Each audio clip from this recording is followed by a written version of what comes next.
Let me say good morning, everyone. I want to welcome you all to the Pro Football Hall of Fame. My name is Jerry Shockey. I oversee all the youth and educational programs here, and we're extremely excited to be offering you the Heart of Hall of Famer series featuring Pro Football Hall of Famer Jackie Smith. And I see because of the new way that we're connecting out, we have a lot of new schools that haven't participated in this series before. And the real idea and premise behind this program, this series that we've been doing the last 3 years with 50 plus Hall of Famers, is to convey exactly what it took to get in the Hall of Fame beyond just the athletic ability. We know our Hall of Famers are awesome examples of athleticism and skill and talent and all those sorts of things, but it took a lot more than that to get into the Pro Football Hall of Fame. It took those 6 pillars that you guys are studying, the trustworthiness, the respect, responsibility, fairness, caring, citizenship, and a whole host of other character qualities to go on to a Hall of Fame career. And I've got a secret for you guys, and I don't think it's a big secret. I think you guys realize this. But these aren't just character qualities to being a great football player. These are character qualities to being a Hall of Famer in everyday life, or whatever it is that you do. If these are at the core, they're going to help you excel at being the very best student, being the very best football, softball, baseball, whatever sport it is that you play, being the very best athlete, being the very best sibling, being the very best son or daughter, being the best parents in the future, being the best member of your YMCA or your church, or whatever it is that you're involved with. These character qualities are what's going to help you excel at everything that you do in life.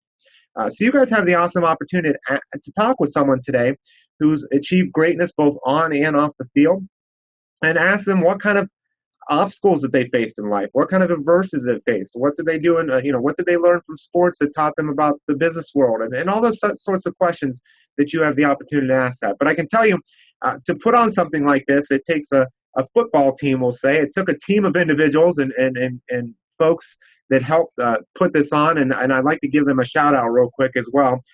First, thanks to Extreme Networks, who was just a couple weeks ago known as Enterisis, but Kip Atkins and Gene Mickelson are a good friend that's there. I've been with Gene, and let's see, we just saw each other in San Antonio, and I think San Diego, and Columbus, and Gene and I are always in touch with each other. So thank you, Gene, for all your help in facilitating this. And I believe IPNSI, Mark Abrams, was involved with this as well. So thank you very much, Mark, for that. Riverview Garden School District and Riverview Garden High School, the administration. I just met the CIO there. Thank you for opening your doors to Jackie Smith and helping us facilitate this program, because obviously it doesn't happen without your guys' support. But most importantly, I shouldn't say most importantly, but definitely I want to give a lot of thanks to Tim Hankey there that's helped touch base me throughout this whole setup for the past month or two. We've been talking and making sure that this goes without a hitch, and so far it has. So we'll keep our fingers crossed on that, because you never know with technology. But we also got to thank the teachers that are involved from all the school districts that are across, Missouri, Tennessee, Oklahoma, Louisiana, Idaho. Thank you for the arrangements you made. It's not just as simple as pulling a group of students into a classroom. We know that there has to be arrangements and the prep work that you guys did. Thank you very much for taking the time to make this program a success as well. And last but definitely not least, we need to thank the students. The students are the real stars of the show today. We'll ask Mr. Smith to have some opening remarks. But after that, the program's going to drive off the questions that you guys ask. So we would like to thank the students. And what we'd like to do is give each school an opportunity to give a little shout out.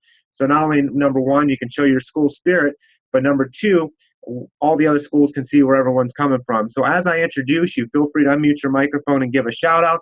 We're going to start though first, and Jackie, if you can plug your ears there for a second.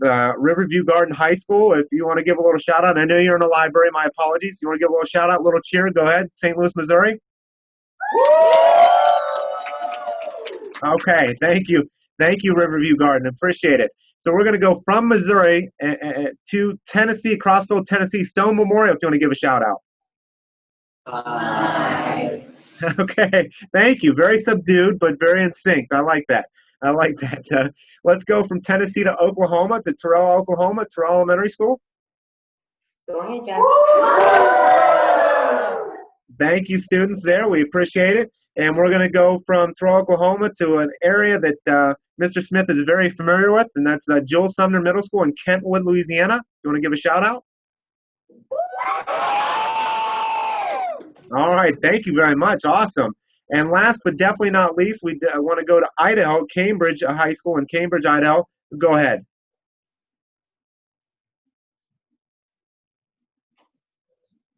Cambridge? Cambridge. I'll mute you. You want to give a shout out, Cambridge? They're kind of subdued up there. Yeah, they are. I see them connected. Now, So. how about now? Can you hear us now? Oh, there we go. Okay, the kids are just coming in, so we're just getting organized. Sorry, I wasn't listening to what you were saying. Don't worry. Most people don't listen to what I say anyway, so it's no. I'm used to it.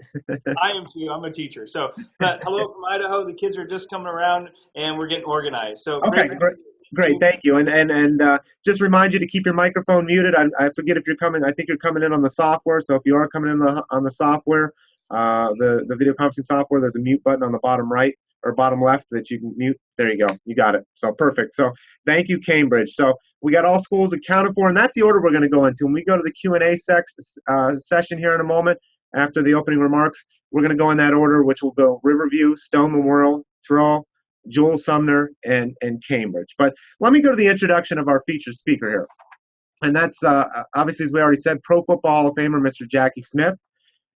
Mr. Smith was a 10th round draft pick. Now think about that already. You know, here's an interesting statistic. There's actually more folks enshrined in the Hall of Fame that have been drafted 10th round or beyond than there are first round draft picks. So even though you're not a first round draft pick, doesn't mean you can't go on to achieve excellence on the field. And Mr. Smith is an example of that. He was a 10th round draft pick in 1963. He was a talented receiver, a punishing blocker, a fierce competitor, and an excellent runner. He played in 5 Pro Bowls from 1967 to 1971. He was All-NFL in 1967 to 1969. He had 40 or more catches in 7 seasons. He played in 210 games throughout his career. And at the time of his retirement, he was actually the leading tight end receiver with 480 receptions, almost 8,000 yards, and 40 touchdowns. He also played in Super Bowl 13 with the Dallas Cowboys. And obviously in 1994, Mr. Smith was bestowed with the biggest honor that an individual player can receive, and that's being enshrined into the Pro Football Hall of Fame here in Canton, Ohio. Now, that's a little bit about his on the field. Let's look at his off the field as well. For the last 17 years, he's been associated with Hobby Cat Company out of Oceanside, California. He's assisted in the design and the marketing of their fishing kayaks that are now sold all over the world, all over the country and all over the world. The boats are able to accommodate fishing equipment, depth sounders, and other features, and utilize the patent propulsion mechanism that easily propels the boats along at a good clip. He was just recently in Australia conducting a kayak fishing tournament with participants from all over the world. So obviously, Mr. Smith is still very active in the things that he enjoys. He works with the Juvenile Diabetes Research Foundation since he has a son and a granddaughter with type 1 diabetes. Consequently, that means that they're insulin dependent. This is in his own words. I did not choose these words, but I love the words that he used. He likes to beat up on his grandkids. There's 14 of them. And he does a little fishing and traveling with his wife, visiting friends and relatives down south and other parts of the country. So what I'd like to do with you guys real quick is I am going to share a video with you guys. Let's go ahead and play that. A 5-time Pro Bowler, Jackie Smith was one of the most prolific tight ends in history.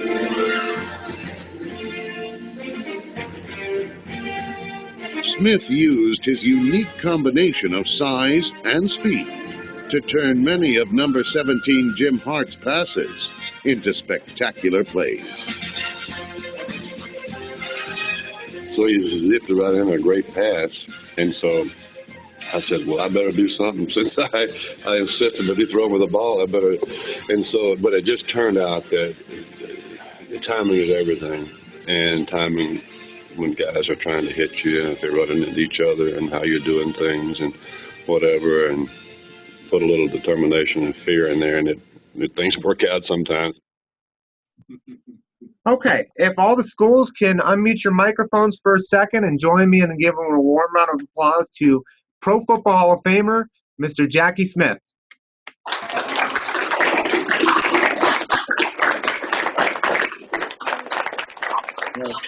Absolutely. Thank you.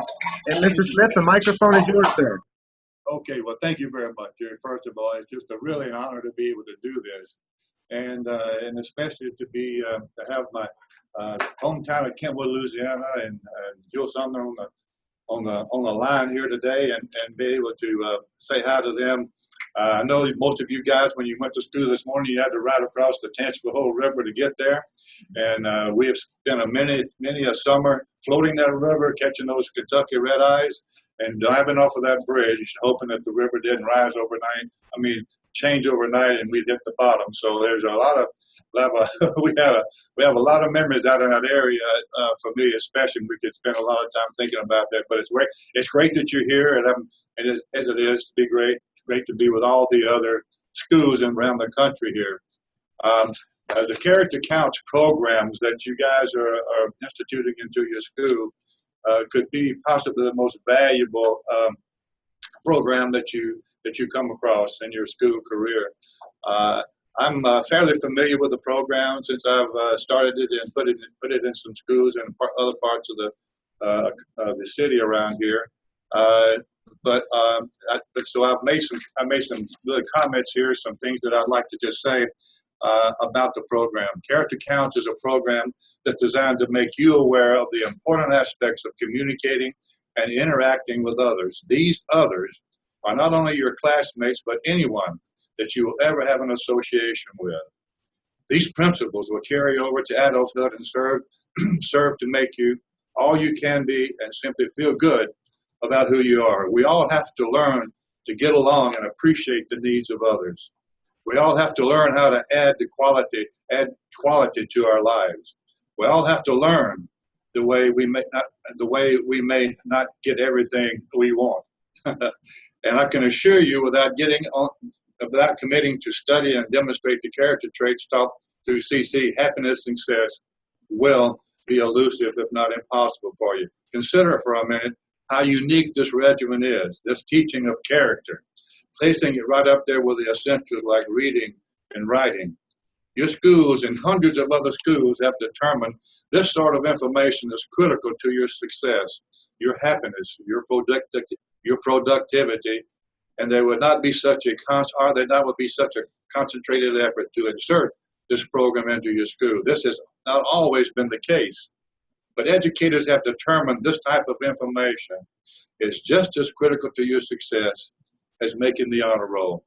By building a solid foundation based on the applications of the pillars, you can be all you can be and all that you really want to be. And without them, no matter what your grade point average, success and happiness will not be in your future.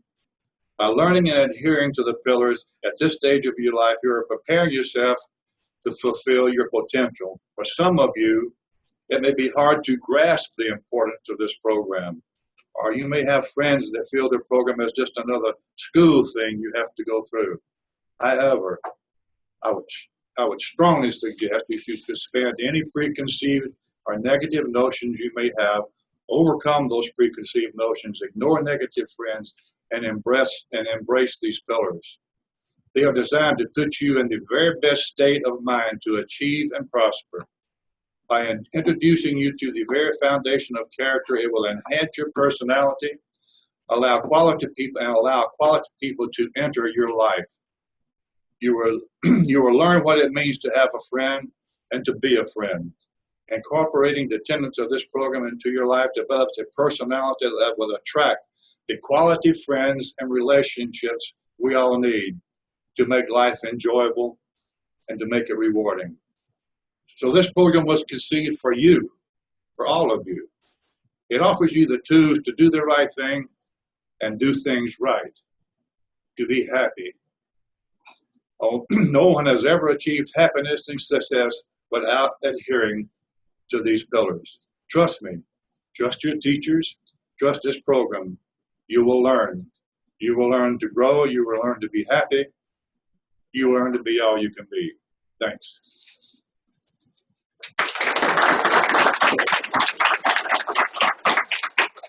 Thank you very much, Mr. Smith. And, I couldn't agree more. Two things that really stuck out to me is that number one is that these, that you said in there, amongst a host of things. And just so you students know, I'm 36 years old, and I'll kind of zoom in here. I'm taking notes throughout the program because this is a learning opportunity for myself as well. So I encourage you to take notes, and whether they're mental notes or physical notes, because there's things that teachers, I encourage you to do it as well, because there's obviously things that we can learn from Mr. Smith and his life. But I love the part, if you think of a visual of these character qualities is building a foundation. At the foundation of who you are. If you think of a building, you think of the foundation of a building. Without that foundation, that building cannot be built. So without that foundation of those character qualities, it's impossible to, build something upward, as Mr. Smith had alluded to in his opening remarks. So I really enjoy that. So what we want to do is we're going to go to Q&A. We're going to kind of just feed off the questions that you students have now. And like I said, we'll go from one from each school and rotate around. I will ask the schools that even when we go to your question, when you unmute to ask the question, if you can mute immediately following you when you ask the question.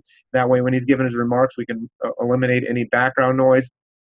Obviously, the students there with Mr. Smith, we can't mute his microphone because he's got to respond, but you guys have been very well behaved in the background of Mr. Smith, so just ask that you continue to be that way as well. Thank you very much. But keep in mind, students, as you choose which questions you want to ask, you are talking to one of the greatest football players of all time. I mean, think about the greatest players that have ever. Think about the players today, the great players that you like. Whether it's Tom Brady or Peyton Manning or folks in Louisiana, Drew Brees, whoever it might be. They aspire to be in Mr. Smith's shoes. There have been over 20,000 players that have played in the National Football League since it started here in Canton, Ohio in 1920. There are only 280 members of the Pro Football Hall of Fame. So that gives you how – this isn't the Hall of Very Good. There was a lot of very good players. This is the Hall of Fame. These are the very best. So these folks aspire to be in Mr. Smith's shoes, and I'd imagine if they knew a little bit about his off-the-field and just his character and his off-the-field life, that they would probably aspire to be in his shoes off the field as well. So with that being said, we're going to start with the students at Riverview Gardens High School. If you can make sure to talk very clearly towards the microphone so we can hear it, you can go ahead with the first question of the program. Do you have your question? Go ahead. Just stand up and come up here. Good morning. Good morning. Good morning. So how hard as a professional athlete was it to be a role model? How hard is it to be a role model? Yes, like on and off the field, like because on the cameras.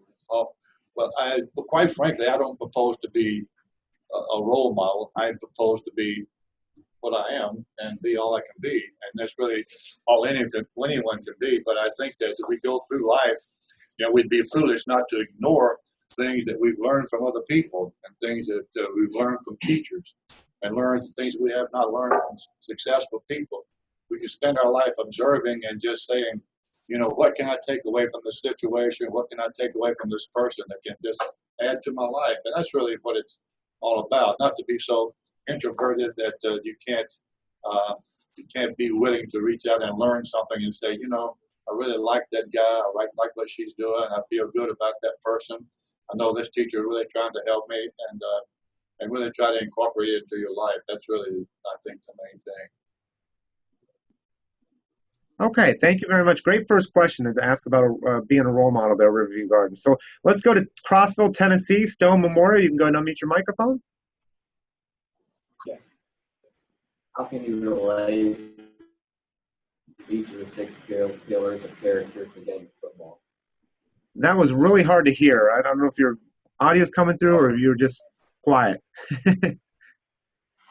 How can you relate each of the 6 pillars of character to the game of football? Oh, how can I relate the pillars to football? Well, that's really pretty easy because if the main thing you have to do in football, instead of being a good athlete, at least a good enough athlete to make the team, is you have to be able to get along with everyone. And you have to be able to have their trust, and they have to trust you, and they have to know what to expect of you, and they can depend on you when the going gets tough and you're down, and if you try real hard, you possibly can win. Well, they don't want to look over and see that you're really not trying to help out and do your part.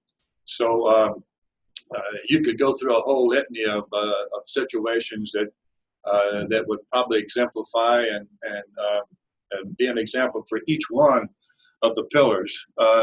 And anybody who's been in team sports really knows that that's true. The makeup of team sports, especially in a game like football, you learn what each person is about. There's not much about their character, not much about their trustworthiness, not much about their personality that you are not able to determine when you see people in the different situations that the sports will present you. It takes a lot of work to be able to get to that point, and that means going through training camps. That means working out, and if the other guys look at you and see that you're trying to not do less than you could do, or not doing the things you should be doing, skipping out and trying to avoid working as hard as everybody else, then that doesn't paint a very good picture for you as an individual to them. And it certainly doesn't add to the success of the team. So people that make these observations about you and how you prepare yourself for a game really tells a lot about an individual. And you hardly ever see anybody who has done well in any sport who is not well liked by his teammates and the people around him. Thank you very much, Crossville, Tennessee. Let's go to Oklahoma, to Terrell Elementary School. Are the responsibilities of the current NFL players different than when the responsibilities when you had? I didn't really understand. Did you understand? No, can you repeat that again, just a little clearer?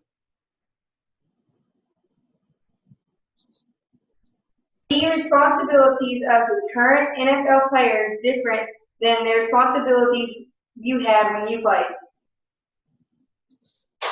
The responsibility, I have no idea what small things they may be responsible for. I don't think that really the makeup of the player has changed, or the things required of them to be successful. It certainly hasn't changed. You still have to be good enough to make the team. You still have to have the personality that supports the team effort. You still have to be somebody, obviously, that contributes to all those things. So I don't think that's changed at all. And I think that will always be part of sports, that you have to be a solid team member, and all the things that a team member means. You have to be those things all the time. It can't really change, no matter if it was in the Greek Olympics or if it was football, modern day football. So I don't think that's changed much. Thank you very much. And kind of to add on to that, I think that, definitely don't think the responsibility has changed, but I think the consequences of not being responsible have changed, because you can get in trouble very quickly. I mean, you can get into trouble the same way you could in 1960s you could today, but the way that information is communicated and spread across the country and disseminated that way is obviously different. I mean, obviously you guys know as young people that literally a photo can ruin your life. I mean, of something that you were doing. It might not necessarily be that same way back in the 1960s. So the responsibility is the same. It's just, I think sometimes the consequence might be greater nowadays, just because of our the way we can instantaneously communicate. I mean, you throw that up on Facebook, Twitter, Instagram, anything, and all of a sudden, boom, you got 2 million people viewing a photo of you of something you just did stupid an hour ago. So I think that there's definitely a greater consequence today. Let's go from Oklahoma to something that Mr. Smith knows about, Countwood, Louisiana.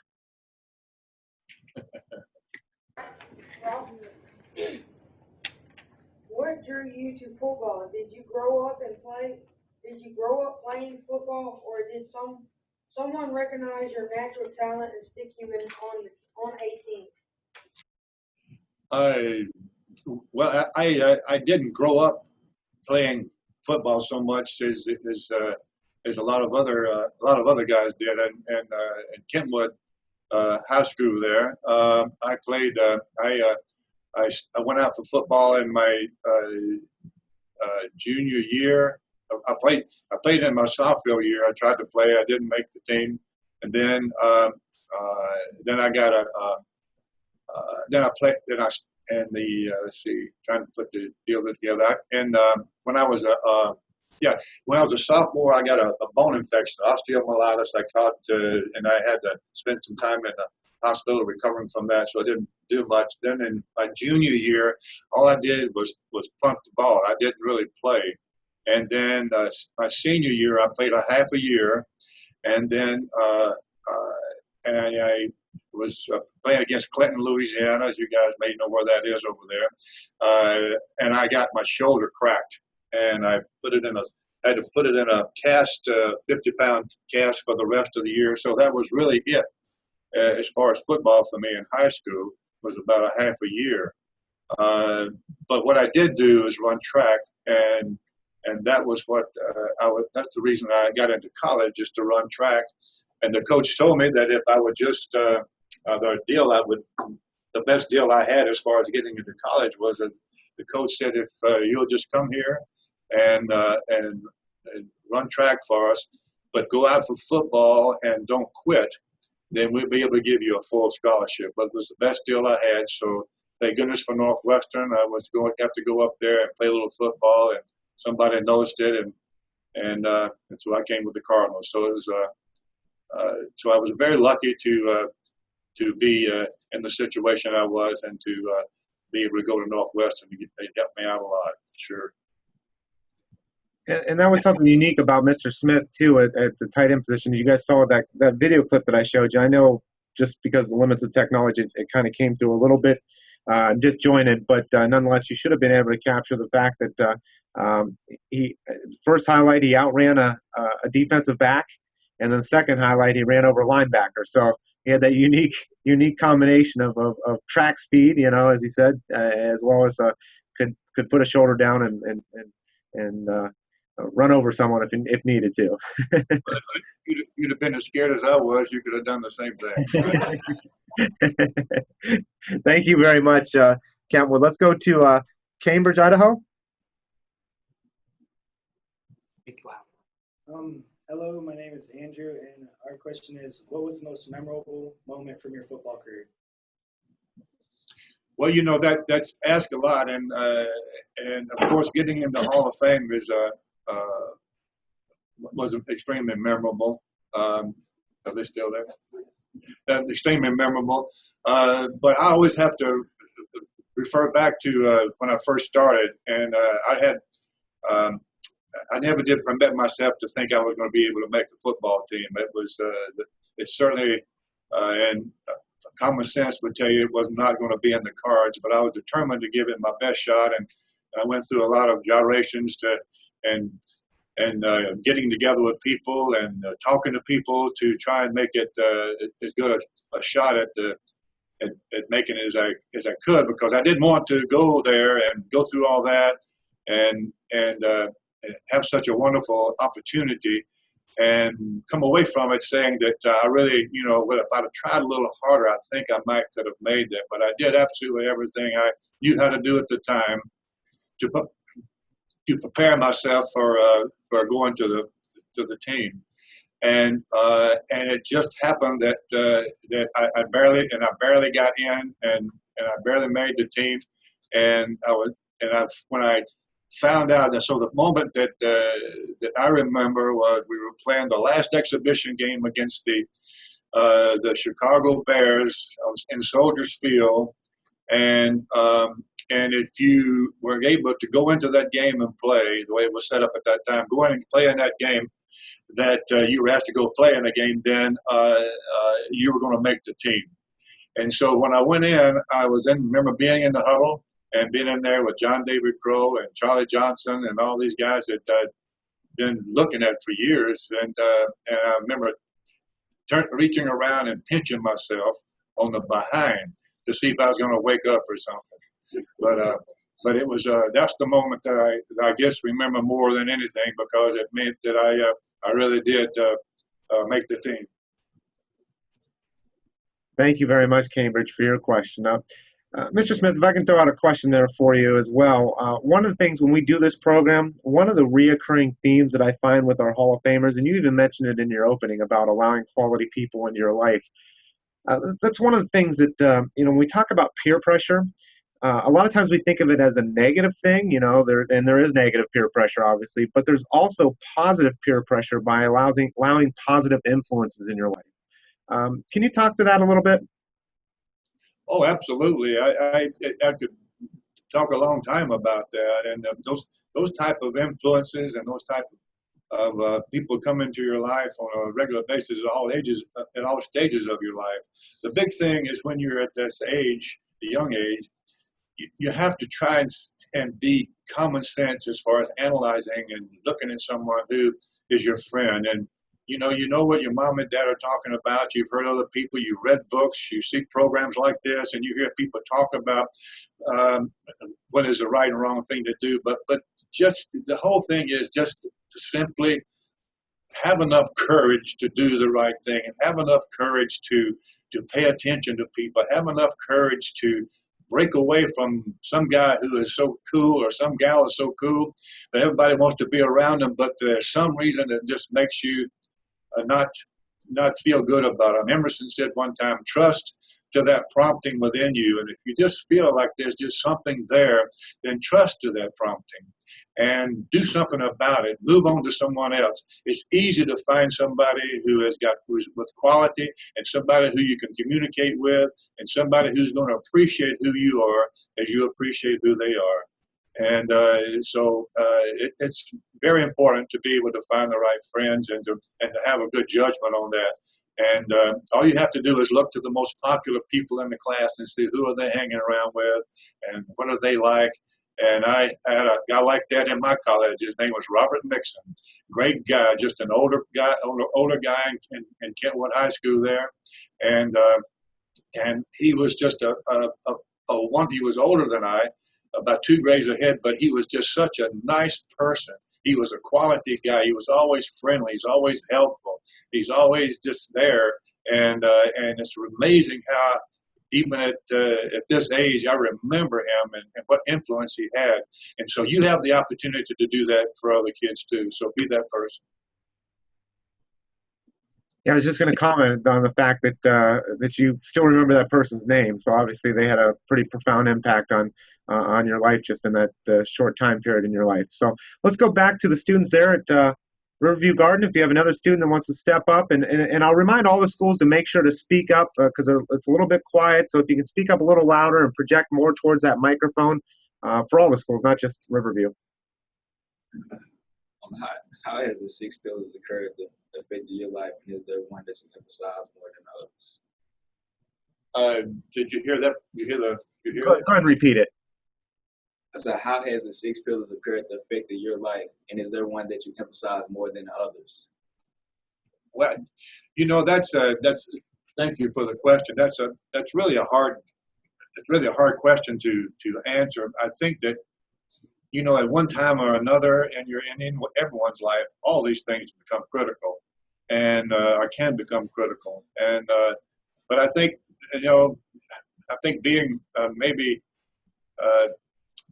think that my answer to the question would incorporate several of those pillars, and that is to be really don't try to fool yourself. Don't fool yourself. Be true to yourself.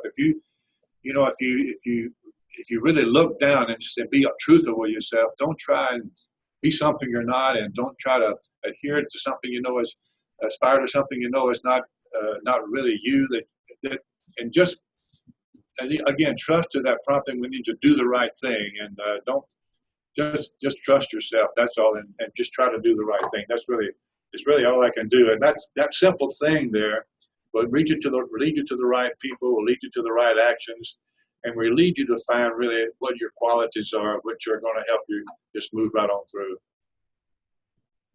Thank you very much. Another great question there from Riverview Garden. Let's move to Crossville, Tennessee, Stone Memorial. And again, please project loudly and clearly. What aspect of life have you learned from football? Did you hear? I didn't. Yeah, what aspect of life did you learn from football? I learned responsibility, I guess, as far as much as anything.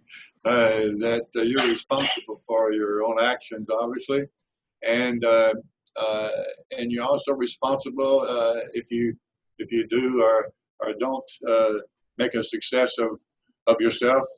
You got the same abilities and the same opportunities as everyone else. And so when you have the opportunity to do something and you don't do it, then it's really not anybody else's fault, but you are responsible. And if you can I think if you can just be truthful with yourself along those lines and say, really, it is my fault.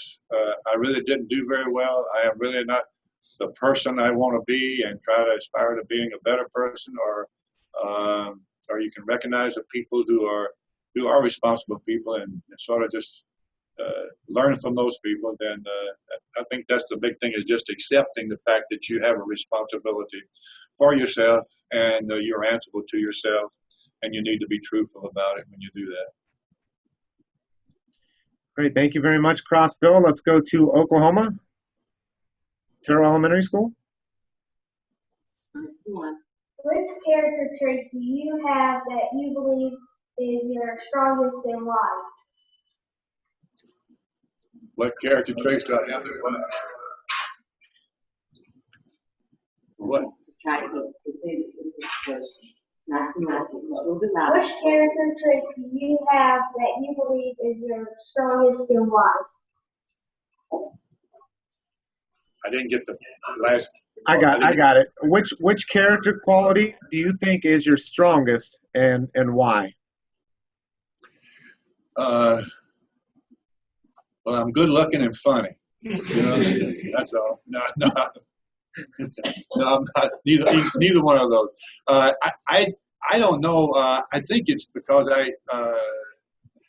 as far as I'm concerned, I'm not saying it's for anyone, but I just enjoy meeting new people. I enjoy learning what I can from people, and I think that you're never too old to learn something new. And I've had a thing that I remember that some gentleman I respect gave me when I was a rookie and working at a job outside of football, and he had it, and I remembered it, and it's really helped me thinking. And my thinking sometimes is very simple, and it said, when you're green, you're growing, and when you're ripe, you're dead. And so it means that you're going to be growing and learning things, and then when you think you've learned all you can, then you really are dead. You can always learn something, you can always improve, you can always get better.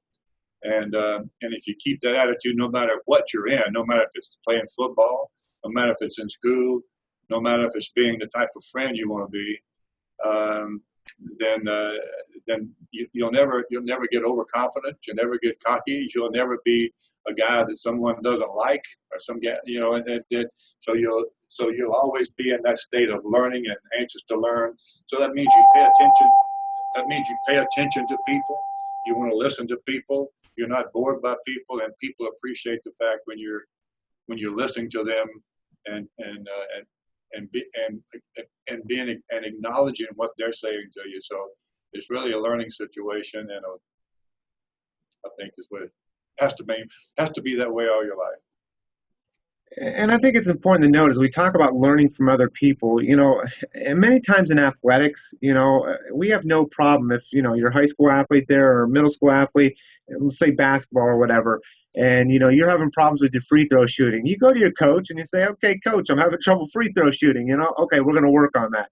we're going to do, 100 free throws after practice every day, and work on your form and your technique and stuff like that. We have no problem as athletes in many cases asking coaches for help. That's not a big deal. That's just a natural part of being an athlete. You need help. But for some reason, when it comes to the classroom, as students, we become scared to ask those questions, as it might make us people think that we're not as smart as other people, or we're embarrassed to ask those questions, or whatever it might be. And I just don't get that, that why we're so open to asking a coach for problems if we know a weakness that we have. Why, if we have a weakness in the classroom, we don't ask those things. But I guarantee you, students, one thing to remember is if you have a question, I guarantee, and you don't have to ask in front of the class, you can approach teachers afterwards. Your teachers would love for you to approach them afterwards and say, hey, I'm struggling in this class. How can I do better? But one thing to remember is if you have a question like that you think, oh man, nobody else does it, I guarantee probably at least a quarter of the class probably has that same question that you didn't ask. And that's part of wisdom and part of growing is realizing your weaknesses and surrounding yourselves with those people in your life that are going to help you with those weaknesses as well. And that's what your teachers are there for. That's what your coaches are there for. That's what your parents are there for. That's what your principals and your administration, all those people, they just want to see you grow. So don't be scared to ask those questions with those people that are involved in your life. One of the things that attitude does too, Jerry, is that it makes that person you're asking, it makes them feel special. It makes them feel like, and it's not that you're going to embarrass yourself, and that you say, I don't want to ask somebody about something because they're going to think I'm either a dummy. They don't think I'm not a dummy, but that I'm kind of a needy person, or that may be irritating them in some way. But really what you're doing is you're complimenting that person when you're asking them a question. You're saying, I have respect for your ability and for your knowledge, and I like to learn from you. And so that person is then not going to position themselves as feeling better than you. They're going to immediately say, this person likes me, and evidently, or this person wants to get along with me. And so that's a great way to make friends, and it's determine who your really friends are. Either the person as a person being asked, or a person asking a question. Great point. Thank you very much. Let's go to Countwood, Louisiana. Joel Sumner.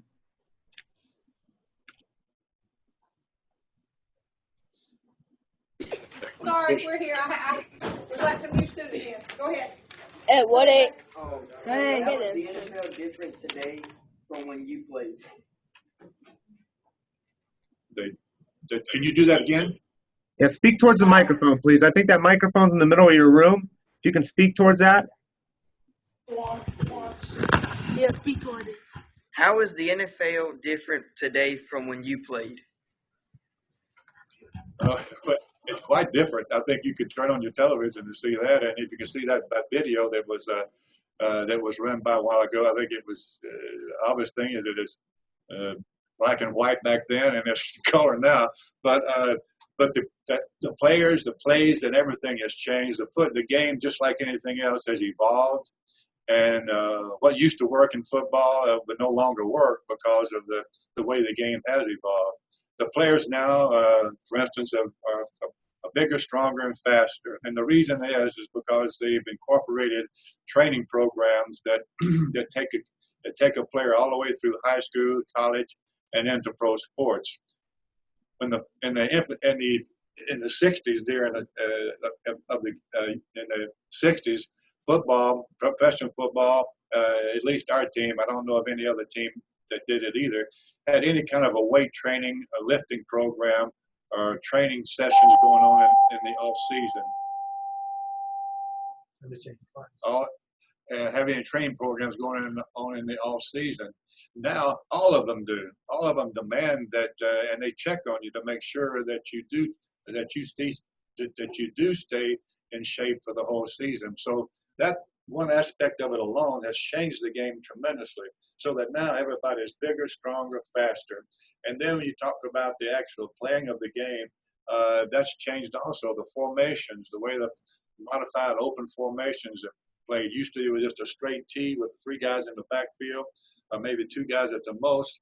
And and then the tight formation. So there was really a blocking and running and not so much of a passing game. But now it's a passing game with running just to be able to keep people honest.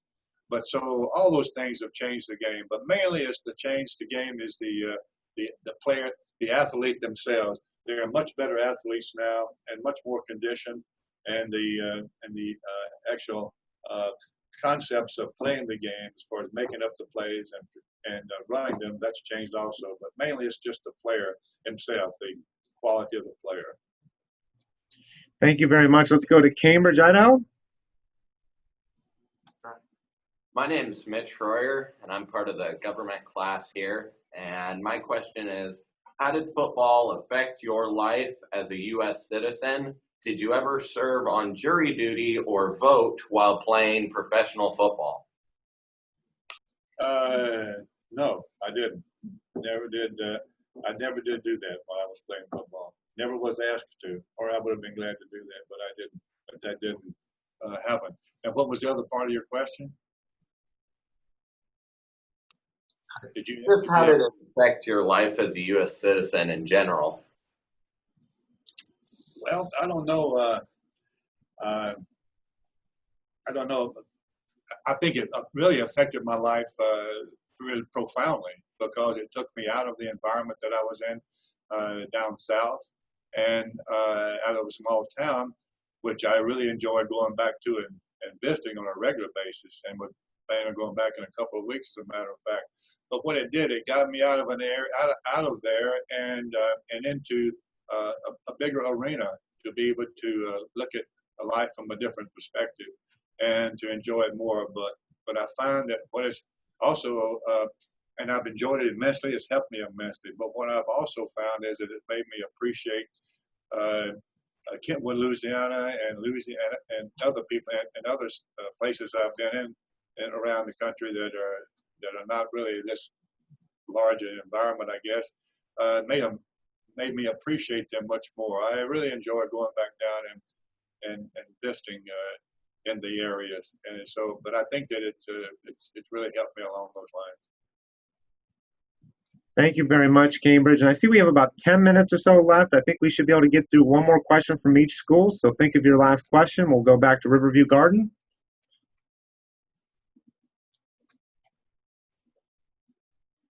My question for you is, are you still developing your character as an adult?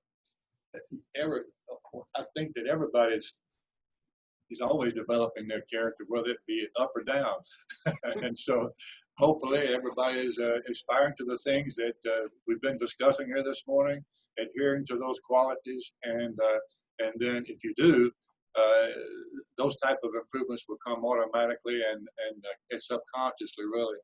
But as long as you are aware that there's always room for improvement, like we talked about a while ago, when you're green, you're growing, and when you're ripe, you're dead. You have to always assume that you're in a state of growing, that you can always learn something, you can always be better, you can always be a better person, you can always be a better dad or a better brother or whatever. So that's when you stop thinking like that, is when you really start going downhill, quite frankly, I think. Thank you, Riverview Garden. Let's go to Tennessee, Crossville. How does the game of football teach you leadership, and how have you demonstrated that leadership? My leadership, or leadership in general? Leadership in general. Oh, well, you certainly make a lot of observations as far as what it takes to be a good leader. And football is a microcosm of that, so that you can see the coaches and you can see players in there that really take over that role. And it's interesting to me that there's different ways, that we've always heard that there's different ways to be a leader, and that really is true. The main thing is to be able to conduct yourself in a way that you garner respect, and that you have respect from everyone concerned, because without the respect of a team, or whether it be in the army or whatever, without without respect for the leader, then there's no message conveyed. There's nothing. Nothing is learned. You're sort of going through the motions. And it's critical to have a leader that you can learn from and that you're inspired to be like. But that appreciation allows you to go ahead and do your best. And a good example of that, as it comes to mind, was Coach Landry when I went down to Dallas. We've played Dallas all of our lives, but had never gotten to know Coach Landry except through a couple of Pro Bowl games that he had coached. But he was a tremendous inspiration to me to be able to see how he was and how he communicated so effectively with the players by just being who he was. He was such a strong and believable guy and consistent guy that he was believable. You had the belief that if you did what Coach Landry said to do on as far as the plays he called and how to conduct yourself, we were going to win every game. I mean, it was really that state of mind, but it was a wonderful experience, one that I've tried to write about and I've tried to think about how he had such a hold over everyone that to do as well as he did, and the way that team conducted itself was really the result of his leadership, his vision, and his ability to put it all together. Thank you very much. Let's go to Terrell, Oklahoma. Who should be taking the leadership role in a situation that is evolving between the Miami Dolphins and the players involved in the bullying incident? Was she referring to the Dolphins situation there with these guys that bullying the guys and that sort of thing? Yep. I believe that's what she's referring to. Yeah, well, that's just it's an asinine thing that they've done, and to be able to get themselves in the spotlight. Sometimes you have guys on teams. Takes 2 or 3 sometimes, but you have guys that want to live out of themselves and be something more than they are.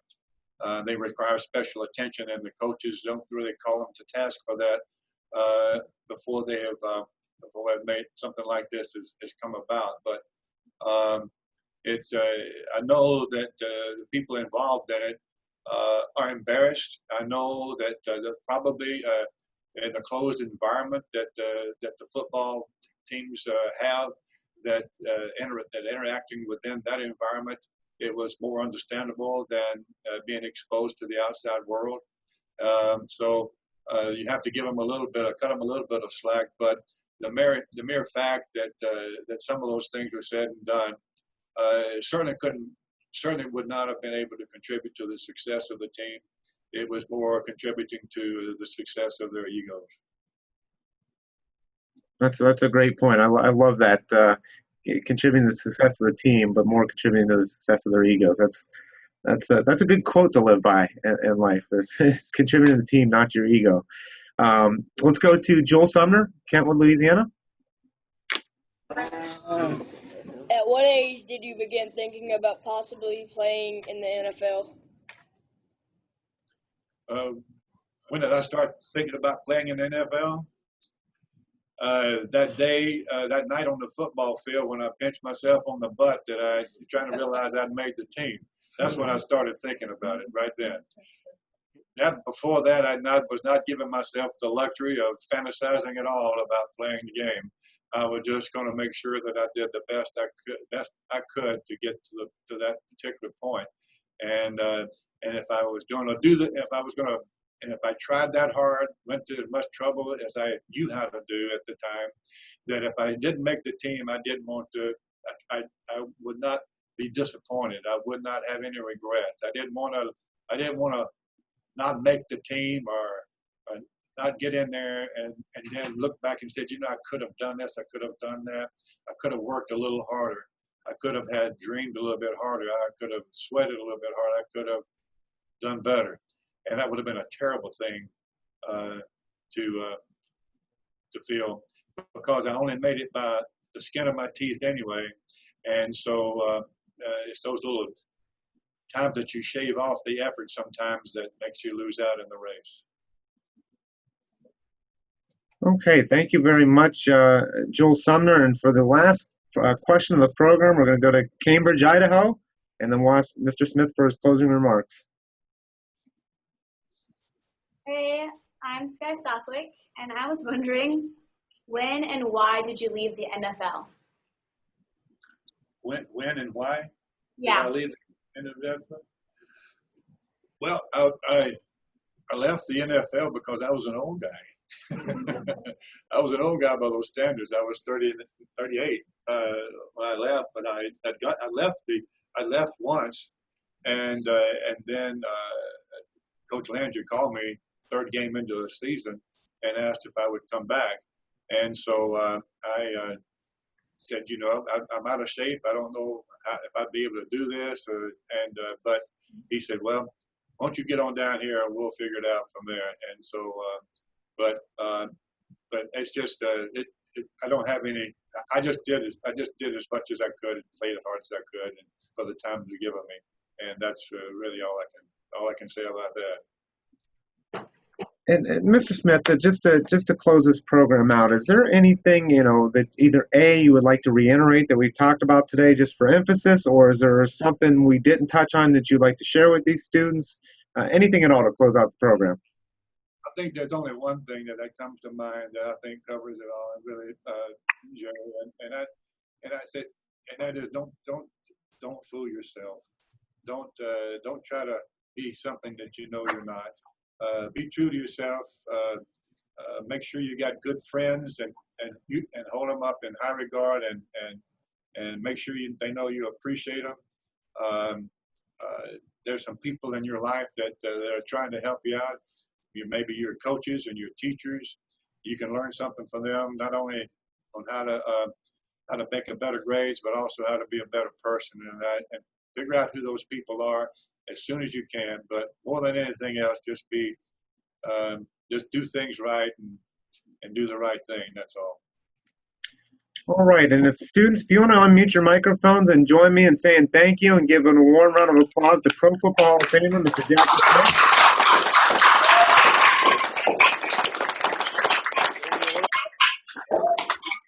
And Mr. Smith, on behalf of the Hall of Fame, I just say thank you for taking time out of your day to share the messages you shared today, one that I think is crucial to share on a regular basis with students, but obviously I think one that you shared and illustrated very clearly as well.